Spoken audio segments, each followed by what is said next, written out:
Hello everyone, welcome back to Magnet Brains. This is Swati, your spoken English educator. Magnet Brains एक ऐसा platform है जहाँ पे kindergarten से लेके क्लास 12 तक, चाहे आपको सीबीएसई की बुक्स देखनी हो या आईसीएसई की, या आपको करनी हो कॉम्पिटिटिव एग्जाम्स की तैयारी, यहाँ पे आपको हर सब्जेक्ट का पूरा कंटेंट मिलता है एब्सोल्युटली फ्री। एंड आपको 1 और 2 चैप्टर्स के बाद किसी भी तरीके का पेमेंट करने की कोई ज़रूरत नहीं है। बस करनी है आपको 1 नंबर पढ़ाई and you have to achieve something in life. That's it. Now on this happy note we are going to start with what spoken English में आज जो हमारा क्विक बाइट सेशन है उसमें हम क्विकली सीखने वाले हैं कुछ कॉमन मिस्टेक्स जो अपन अभी तक इंग्लिश में करते आ रहे थे हाँ, पास्ट टेंस। ठीक है, अब हमको ये मिस्टेक्स नहीं करनी, अब ये मिस्टेक्स नहीं करनी है, आज के बाद नहीं करनी है। सो पहले देखते हैं, ये बहुत ही बेसिक मिस्टेक्स हैं। सबसे पहला है व्हेन आई वाज स्मॉल। हम ऐसे ही बोलते हैं ना, when I was small I could swim, when I was small I loved mangoes. Remember this thing, small का मतलब होता है छोटा। नहीं, जब हम अपने बचपन की बात करते हैं, जब मैं, तो हम स्मॉल यूज़ नहीं करेंगे, हम यंग यूज़ करेंगे। When I was young, remember this thing, when I was small नहीं बोलना है, when I was young. Next is you are happy.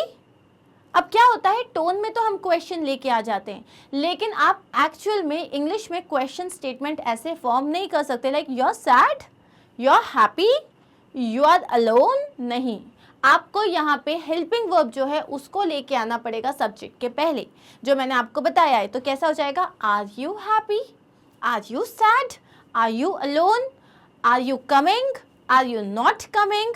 Remember this thing, सिर्फ टोन चेंज करने से स्टेटमेंट क्वेश्चन वाला नहीं होता है। ठीक है, थर्ड जो एक बेसिक मिस्टेक है, Maria is married with a doctor. She is married with a doctor नहीं होगा, यहाँ पे क्वेश्चन हटा दो। Maria is married to a doctor, उसकी एक डॉक्टर से शादी हुई, she is married to a doctor. Next is do you know where is the gas station. अब यहाँ पे एक चीज समझो, डू यू नो से स्टार्ट किया आपने, ठीक है, पूछना है कि गैस स्टेशन क्या कहाँ है, या लेट्स से रेलवे स्टेशन कहाँ है, मॉल कहाँ है। जब आपको कुछ भी पूछना है, do you know where is the gas station नहीं बोलोगे आप। यहाँ पे क्या होता है, ये जो हेल्पिंग वर्ब होता है ना, ये हेल्पिंग वर्ब, इसको आपको लगाना पड़ता है लास्ट में। Do you know where the gas station is, क्या तुम जानते हो कहाँ है वो gas station. Where the gas station is, do you know where the railway station is, do you know where the theatre is, do you know where the cinema hall is, do you know where the doctor is. Remember this thing. Next is an 8 hours shift. No, जब भी आप बोल रहे हो अरे यार मेरी shift तो बहुत लंबी, आज मेरी 8 घंटे की शिफ्ट थी, मेरी आज 8 घंटे की शिफ्ट थी, क्या मैंने बोला ऐसा मेरी आज 8 घंटों की शिफ्ट थी? नहीं, हम नॉर्मल भी हिंदी में कैसे बोलते हैं, मेरी आज 8 घंटे की शिफ्ट थी, क्योंकि जब आपने आगे एन लगाया है तब आप यहाँ एस नहीं लगाओगे। It was an 8 hour shift, it was an 8 hour shift. You will not use s with it. Next is he is fail in mathematics. वो maths में fail हो गया। He is fail in mathematics is absolutely wrong. आप बोलोगे he failed in mathematics. He is fail नहीं आएगा, he failed in mathematics आएगा। He failed in science या he failed in life, लेकिन आप कभी भी he is fail नहीं बोलोगे, आप बोलोगे he failed in mathematics. Next is I came to office by walk. ये एक बहुत कॉमन मिस्टेक है। जब आप बोलते हो कि आप पैदल चल के आए हो, आप कभी नहीं बोलते वॉक, बाय वॉक नहीं बोलोगे, ऑन फुट कहोगे। I came to office on foot, right. हम नॉर्मली क्या बोलते हैं, मैं पैदल चल के आया, walking, I walked and came. No, I came to office on foot. मैं मंदिर गया था पैदल चल के, I went to the temple on foot. Clear. Next है I need to go to home. कभी भी जैसे आप बोलोगे I need to go home, अपने आप में सफिशिएंट है, आप टू नहीं लगाओगे। मैं घर को जा रहा हूँ बोलते हैं क्या, मैं घर जा रहा हूँ बोलते हैं ना, हिंदी में भी क्या हम बोलते हैं मैं घर को जा रहा हूँ, नहीं, मैं घर जा रहा हूँ। I need to go home, I am going home, I am going to home, बिल्कुल नहीं आएगा। नेक्स्ट इज हम एक बहुत बेसिक मिस्टेक करते हैं, मेरे मुंह से भी कभी कभी निकल जाता है। एनीवेज, तुम बताओ कैसा चल रहा है, और ये सब छोड़ो, तुम बताओ कैसा चल रहा है, इसको हम क्या बोलते हैं, एनीवेज। एनीवेज वर्बल लैंग्वेज में, जब हम स्पोकन इंग्लिश है, जब हम कुछ बात करें तो चलता है, अदरवाइज एनीवेज जैसा कोई वर्ड नहीं होता। You only have to say anyway. Anyway I will see you there, मतलब मेरे को जाना था लेकिन कोई बात नहीं, मैं आ जाऊंगी, ठीक है, मुझे मेरी क्लास थी बट कोई बात नहीं, मैं मैनेज कर लूंगी। Anyway I will manage. Anyways कुछ नहीं होता। Next is he has white hairs. अब ये हेयर और हेयर्स का जो है ना एक बहुत बड़ा प्रॉब्लम है, इसमें ना लोगों को बहुत डाउट हो जाते हैं, ठीक है, क्यों? क्योंकि हेयर भी यूज़ होता है और हेयर्स भी यूज़ होता है। ये यूज़ कहाँ होता है? अगर मैंने बोला you have got beautiful hairs, totally wrong. आपके बाल बहुत खूबसूरत हैं, योर हेयर इज़ ब्यूटिफुल और you have got beautiful hair. जब हम हेयर की बात कर रहे हैं which is like there on your head, जब आपके सर के बालों की बात हो रही है तब आप हेयर बोलोगे। लेकिन मान लो हेयर फॉल हो रखा है और कुछ बाल जो हैं टूटे और ज़मीन पे पधार गए, ठीक है, यहाँ से निकले और पाताल लोक में सिधार गए, तब आप बोलोगे, जैसे नीचे 3-4 बाल पड़े हैं, oh my hairs, my precious hairs. क्यों? क्योंकि उन्हें काउंट किया जा सकता है। अगर नीचे 4 बाल गिरे हैं तो आप उन्हें काउंट कर सकते हो, तब आप क्या बोलोगे, ओ माई हेयर्स। लेकिन यहाँ के लिए आप क्या बोलोगे, oh I have beautiful hair, oh I have thin hair, oh I have got white hair, लेकिन एस कभी नहीं आएगा। Clear with this? चलिए अब है there are less libraries today's compare to 10 years ago। 10 साल पहले जितनी लाइब्रेरीज थी उसके कंपैरिजन में आज उनका नंबर कम हो गया है। अब एक बात बताओ, क्या लाइब्रेरीज मान लो एक शहर में 25 लाइब्रेरीज हैं, ठीक है, there are 25 libraries in a city, तुम काउंट नहीं कर सकते? कर सकते हो ना? 25 लाइब्रेरीज हैं, 5 लाइब्रेरीज हैं, तुम्हारे एरिया में 2 लाइब्रेरी है, 1 है, तुम काउंट कर सकते हो। तो जब हम काउंटेबल चीज़ की बात करते हैं हम कभी भी लेस यूज़ नहीं करते। लेस हम कब बोलते हैं? जैसे लेस ऑयल, लेस शुगर, जहां आप उसे काउंट नहीं कर सकते हो, लेकिन लाइब्रेरी आप काउंट कर सकते हो, इसलिए आपको यूज़ करना पड़ेगा fewer. There are fewer libraries today compared to 10 years ago। Less नहीं आएगा यहाँ पे, okay. The concert had already started when we arrived in the venue।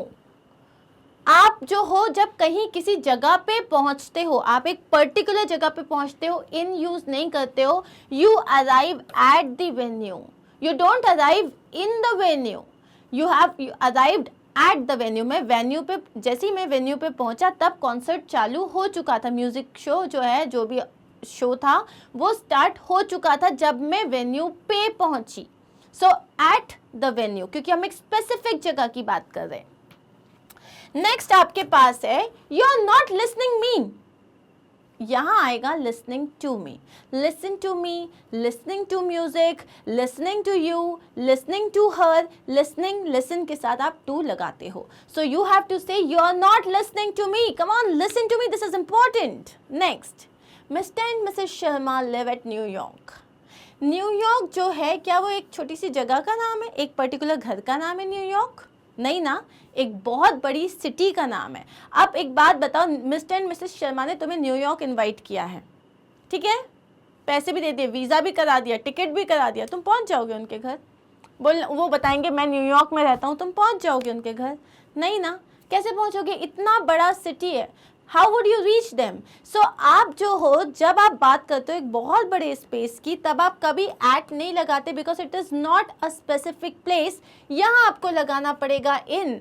Mister and Mrs Sharma live in New York. Next, I was born on 1985। यार ये in, on और at में confusion है क्या? अगर कंफ्यूजन है तो I am going to clear all your confusion. एक काम करती हूँ, मैं एक वीडियो बनाती हूँ जिसमें आपके प्रीपोजिशंस पूरे क्लियर हो जाएंगे, और उसके लिए आपको 2-3 घंटे का वीडियो भी नहीं देखना पड़ेगा, ठीक है। इन, ऑन और at, when we talk about point, place, मैं आपका एकदम क्लियर कर दूंगी। Do you want that? If you want that you have to write it in the comment section, ठीक है। अब यहाँ देखो, कभी भी जब मैं एक पर्टिकुलर साल की बात कर रही हूँ, एक साल की बात कर रही हूँ, you will never use on, कभी भी नहीं इन 1985, क्योंकि 1985 कितना बड़ा है, 1985 में पैदा हुए थे, बताओ एग्जैक्टली कब पैदा हुए थे? क्या पता यार, इट्स लाइक 12 मंथ्स, 12 महीने 365 दिन, मुझे क्या पता तुम कब पैदा हुए थे।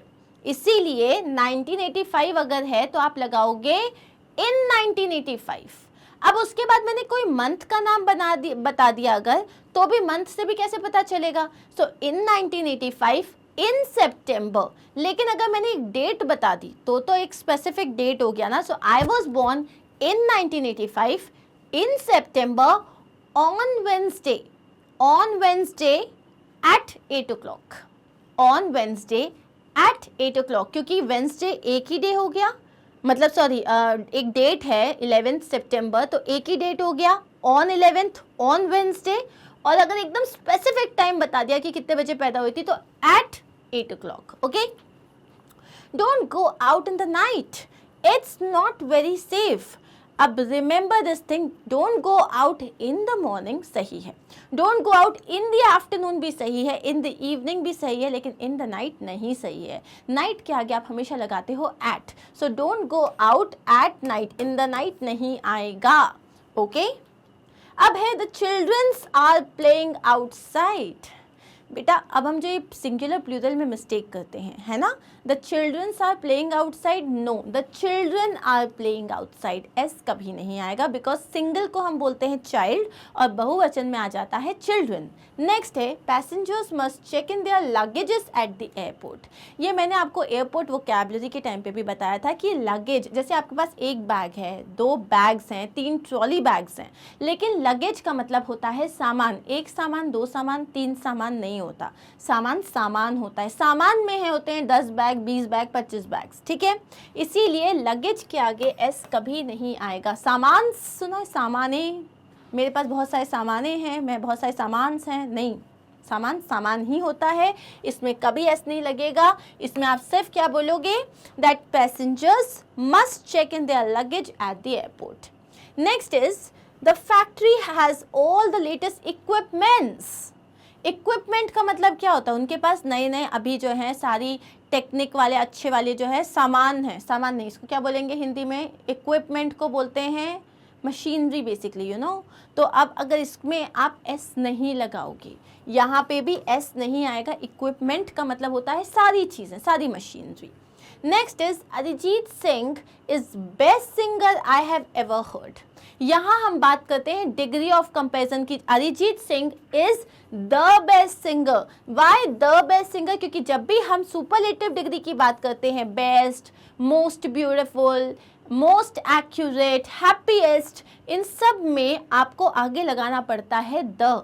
कभी भी जब हम पढ़ते हैं, कि मैंने आपको बहुत अच्छे से एक्सप्लेन किया है ग्रामर में, कि जब हम डिग्रीज ऑफ कंपैरिजन की बात करते हैं सो सुपरलेटिव डिग्री के आगे हमेशा हमें लगाना पड़ता है द, ठीक है। And here we are done with some of the common mistakes. अच्छा, ये मिस्टेक्स अब नहीं करेंगे ना हम, पक्का promise?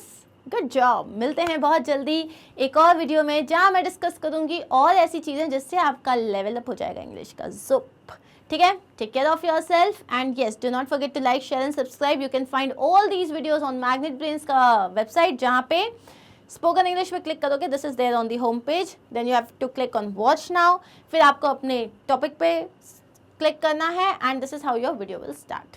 That's it, thank you so much. मिलते हैं बहुत जल्दी और ख्याल रखना अपना।